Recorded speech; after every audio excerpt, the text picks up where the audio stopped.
Hello everyone, this is just another help video, just to get you going with a bit of mise en scene actually. Quite a lot of you have left this until last, which is absolutely fine. That's probably the order I would have done it as well. And um, the reason why that's good is because the reports made you really think about your whole TV program or your film.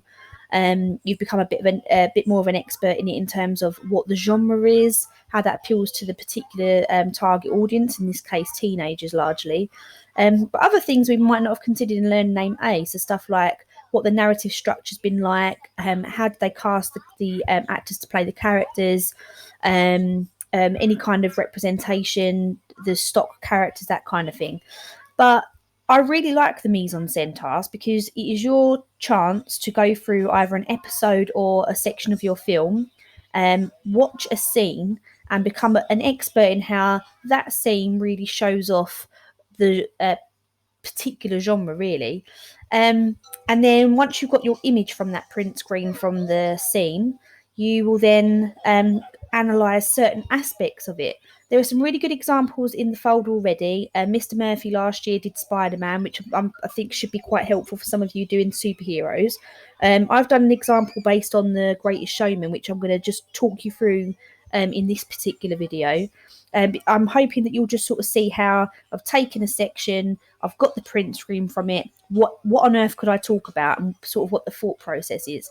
So just as a reminder, there's a couple of things that you could talk about. The list, there's a more comprehensive list that you guys have got in your documents, but some of the things that off the top of my head were stuff like what the colour scheme is like in that particular scene and that image. What's the lighting doing? Is it really bright? Is it really dark? Is there a contrast? Your camera angles. Some of you might not be too familiar with camera angles, so I'll upload a document into Google Classrooms that just shows you a range of different shots. If you Google camera angles, there's quite a lot available then as well. But the document I've got uses like a Beano head, which is quite easy to navigate your way through. There'll be stuff like costume, so what the character's wearing, what does that tell us about them and the genre, and then particularly because you've got a print screen, what is your character doing, what's the stance, what is their body position like, and stuff like that. So just one thing to remember is that your report was talking about how your product shows the genre and how that appeals to a target audience. So that's what we need to sort of consider in this particular section. So I chose as an example the film The Greatest Showman, and I was pulling strings really because, or clutching straws, however you want to look at it.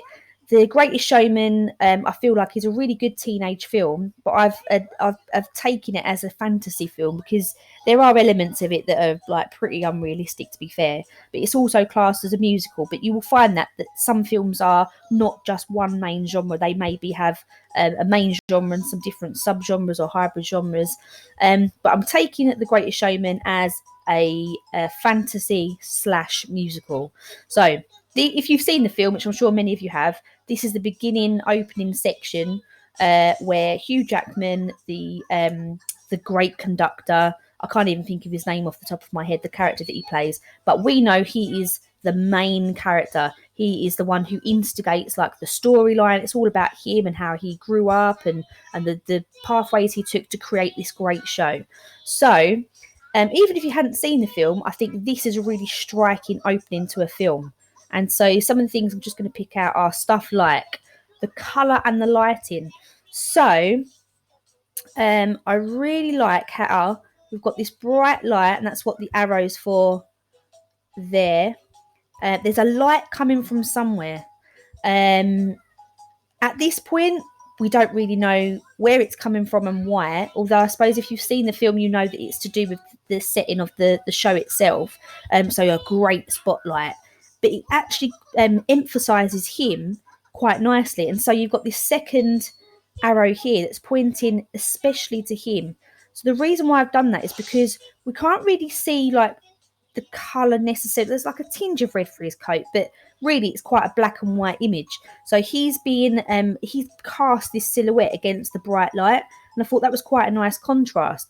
Additionally, you've also got these figures sitting in the stalls, and they are being made to have like a silhouette as well. So in terms of the colour and the lighting, which sort of in this particular image do the job all in one, we've got this nice contrast between like black and white, light and dark.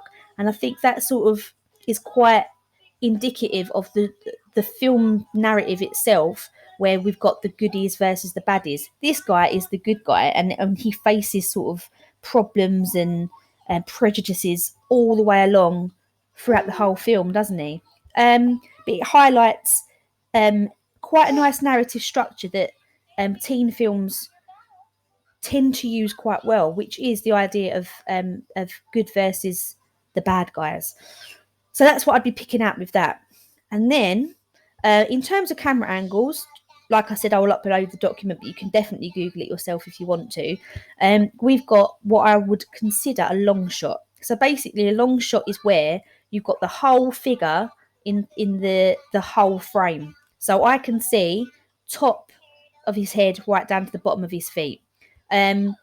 In this case, we've actually got not just him in the shot, we've got sort of like a wider bit of information as well, but really the shot's focusing on him. So why would I pick out a camera angle like that? Well, I think it highlights that he's important. So he's the main guy. Why is that important to the genre? Well, because if we're looking at the fantasy genre, he is the good guy. It sort of relates back to the slide before about how you've got the good guys versus the evil guys.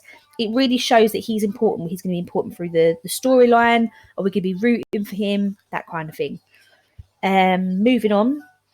Costume. I think those of you who are doing superheroes should have a field day when it comes to costume. But in particular, this film, there's some really nice elements with regards to costume. So we've got the main character. At this point, this is sort of one of our first sort of snippets of what he looks like. But really, this is really important. The top hat and the cane. Can't really see much else about the jacket. We said before about how it's got a tinge of red, but really I'm going to focus on those two things. So a top hat and a cane. If you think about the time period in which the film is set, it indicates kind of power. It's not just sort of what everyone would wear. You wore it if you were trying to indicate that you were powerful, you were in control, or you had a really good job. You wore these kind of costumes to indicate money. But also with this particular character, he wears this costume because he is the one who's in charge of his show. He's the conductor. He's the one who controls the show. So again, it's all to do with power and that kind of stuff. So if I'm thinking about the genre of fantasy, it sort of really elevates again this character and how he's not powerful because he's a bad guy. Actually, he's powerful because he's a good guy, and he's always trying to really push his show, really trying to get the show on the road and trying to get people to participate and come and watch it and that kind of thing. I think this is the last bit actually, so I'm just going to talk about his position and stance. Again, it's the beginning of the film, so we don't know too much about what's going on and what's coming up, but if he's our main guy, that is a really, really strong position. He is leaning on one leg with his left leg sort of behind, in kind of like a bit of a stage kind of stance, like a performance kind of stance. His left arm is probably his palm sort of on his stomach, and then his right arm is down at an angle holding onto the cane, and he's looking down towards his right. That stance is really, really I would say it's creative and it's performance based. It's strong because it's striking. It really highlights the silhouette well. Imagine if he was just sort of standing there, just normally, hands by his side, looking straight on. It wouldn't be as powerful and striking as this particular image. So again, it reiterates about how he's the main guy. He's the good guy. He's the one who's going to be controlling everything. The fantasy element within this film is quite subtle because it's not, the show that he's trying to get on the road and get people to view. He's not full of monsters and vampires and stuff like that. It's not completely unreal, but the fantasy side is just sort of about how they're like how they're dancing on the rooftops, and they sort of, there's like a kind of subtle fantasy element to it. And I think that's why it really appeals to teenagers, because it's not really over the top, but it's just just subtle enough where it's kind of, it goes really nicely with the musical side of things. So a strong position again from your strong lead character. There's loads of other things you could pick out. Maybe you could talk about the people in the background, like who are they? Does it represent the audience for his shows, or does it represent the people that he's going to battle against as he moves throughout his life? The people that he meets that are trying to sort of belittle him, like, no, your show's not good enough. But also maybe the people he encounters who become part of the show, or fund it, and like actually get this show to be the big thing that it becomes in the end. So it's amazing how you've got a small picture like that just seems really simple, but actually if you really really read into it, you don't have to say it is that way. If you think about your English lessons when you're analysing something, it's not that it is that way, you just suggest that maybe it could be seen in that way. Maybe that's why the directors came up with this, maybe that's why the actors stand in that way. But go to town on it, really really pick things apart. I'm hoping that sort of helped anyway. But if you have got questions about your mise en scene, please feel free to email me the picture and a particular section that maybe you're struggling with, or you've got an idea for this section but you're not sure if it's right. I am more than happy to answer questions. And that's it. Thank you.